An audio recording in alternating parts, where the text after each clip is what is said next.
दोस्तों आज अगर आप ये वीडियो देख पा रहे हैं तो इसका मतलब है कि आपके डिवाइस ने जरूर एक रिक्वेस्ट भेजी होगी। किसे? YouTube के सर्वर्स को इस रिक्वेस्ट में आपके डिवाइस से इस वीडियो का डेटा मांगा है जो जीरोस और वंस के रूप में आपके डिवाइस तक आ रहा है और लगातार आए जा रहा है, जिसे हम स्ट्रीमिंग कहते हैं। लेकिन सिर्फ इतना ही नहीं है कि आपकी डिवाइस द्वारा इन जीरोस और वंस को साउंड्स और वीडियोस में बदल भी रहा है, और ये सभी कुछ आधे सेकंड से भी कम टाइम में हो रहा है। लेकिन हमेशा से ऐसा नहीं था दोस्तों, ना ही हमारे पास हमेशा से इंटरनेट था। तो आखिर कैसे इंटरनेट हमारी जिंदगी में आया और उसकी शुरुआत कहां से हुई, हम ये भी जानने की कोशिश करेंगे कि इंटरनेट और वेब में क्या फर्क है। तो बने रहेगा वीडियो के अंत तक हमारे साथ। वीडियो शुरू होने से पहले चैनल को सब्सक्राइब करा और बेल आइकन दबाना भी मत भूलिएगा। हर दुनिया बदलने वाली टेक्नोलॉजी की तरह इंटरनेट की शुरुआत भी एक जंग से हुई थी। ये जंग कोल्ड वॉर थी, जिसमें अमेरिका सोवियत संघ से हर चीज में आगे निकलना चाहता था, और टेक्नोलॉजी में आगे बढ़ने के लिए अमेरिका के डिपार्टमेंट ऑफ डिफेंस ने ARPA नाम की संस्था बनाई, और उस वक्त के कंप्यूटर साइंटिस्ट जोसेफ लिक्वाडियर ने ARPA को बनाया कि वो एक ऐसे सिस्टम पर काम करना शुरू करे जो देश के बाकी कंप्यूटर एक्सपर्ट्स को उनसे जोड़ सके।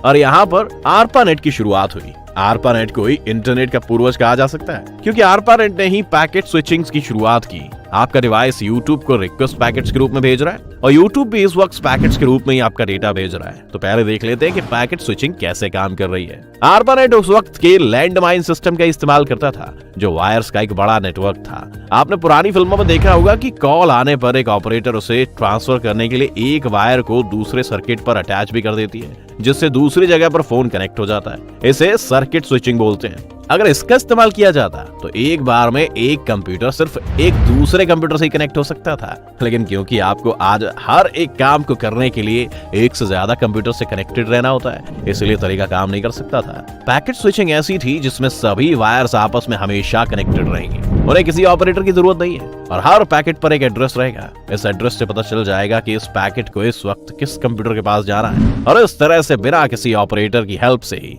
एक ही कंप्यूटर कई कंप्यूटर से कनेक्ट रह सकता था। पैकेट स्विचिंग बहुत ही अच्छे से काम कर रही थी, लेकिन जल्दी ही बहुत से कंप्यूटर्स ARPANET इस्तेमाल करने लग गए। ARPANET पर अब गवर्नमेंट डिपार्टमेंट्स के अलावा यूनिवर्सिटीज और कॉलेजेस भी आने लगे थे, और इसका मतलब था कि कंप्यूटर्स एड्रेसेस की लिस्ट लंबी होती जा रही थी। साथ ही अगर कोई कंप्यूटर स्विच ऑफ होता है तो वो अपना एड्रेस भी बदल लेता है, जिस वजह से हर कंप्यूटर के पास सबसे लेटेस्ट एड्रेस बुक होना जरूरी हो गया था। तब ARPANET ने एक बदलाव किया और स्टैनफोर्ड को ये जिम्मेदारी दे दी कि वो सभी एड्रेसेस का हिसाब रखे। लेकिन इंटरनेट तेजी से बढ़ रहा था और स्टैनफोर्ड की लिस्ट में गड़बड़ियां आने लगी, और यहाँ से पैदा हुआ TCP और IP सिस्टम, जिसने स्टैंडर्डाइज कर दिया कि कोई एड्रेस कैसे लिखा जाएगा। इसी सिस्टम में एक और परेशानी थी कि अगर आपको किसी को कोई ईमेल भेजना है तो आपके कंप्यूटर पर पहले से ही उस एड्रेस तक पहुंचने का सारा रास्ता होना चाहिए। ये बिल्कुल ऐसा था कि मान लीजिए आपको दिल्ली से मुंबई चिट्ठी भेजनी है, तो न सिर्फ आपको उस पर घर का पता लिख देना है, पर दिल्ली में बैठे पोस्टमैन को ये भी समझाना है कि किस तरह से लेटर कौन सी ट्रेन में जाएगा,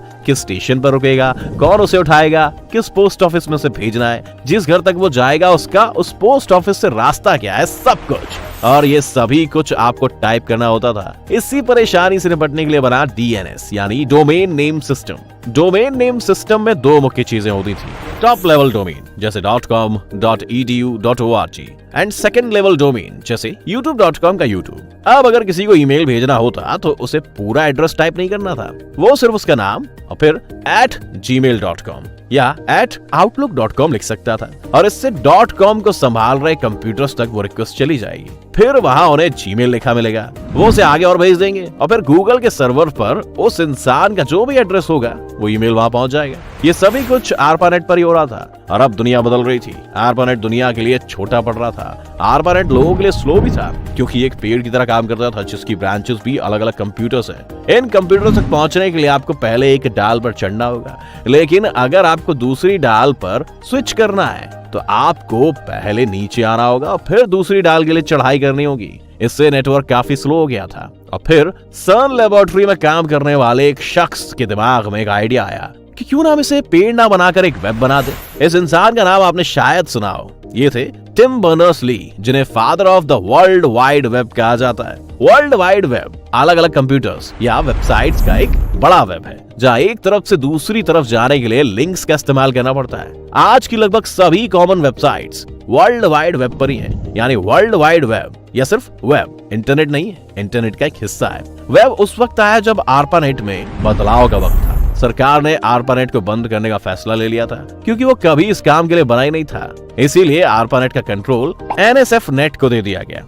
NSFNet ने भी जाने से पहले एक बड़ा काम किया। अब तक इंटरनेट सिर्फ यूनिवर्सिटीज या गवर्नमेंट में बैठे लोगों के लिए अवेलेबल था और आम लोग इंटरनेट का इस्तेमाल नहीं कर सकते थे। इंटरनेट को अब तक सिर्फ रिसर्च जैसे बड़े कामों के लिए इस्तेमाल किया जा रहा था, इसलिए आम लोगों को इंटरनेट पर होने की इजाजत ही नहीं थी। वो प्राइवेट नेटवर्क्स का इस्तेमाल करते थे, जो कि बाकी कंपनीज उनको बेचती थी।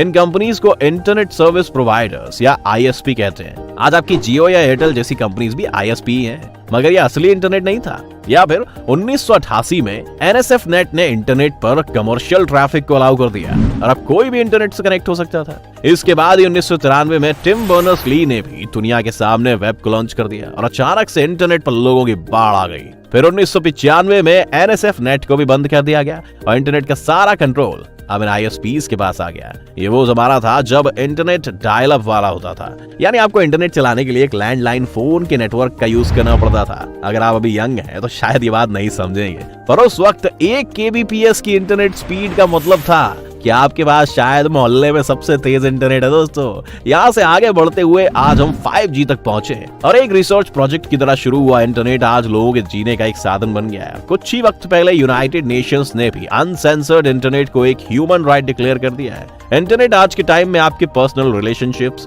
बैंक अकाउंट्स, एंटरटेनमेंट, एजुकेशन और हेल्थ जैसे हर सेक्टर में घुस गया है और आज दुनिया के टॉप 5 कंपनीज में से 4 इंटरनेट या कंप्यूटर कंपनीज हैं। इंटरनेट आज इतना जरूरी है कि इसने इसे लॉकडाउन में दुनिया के एक बहुत बड़े हिस्से को जिंदा रखा और अपना रोजगार भी मुहैया कराया। आपको आज का वीडियो कैसा लगा दोस्तों? क्या आपने कभी डायल अप इंटरनेट चलाया? हमें कमेंट में बताएं। साथ ही वीडियो पसंद आने पर वीडियो को लाइक करें और चैनल को सब्सक्राइब करना ना भूलें।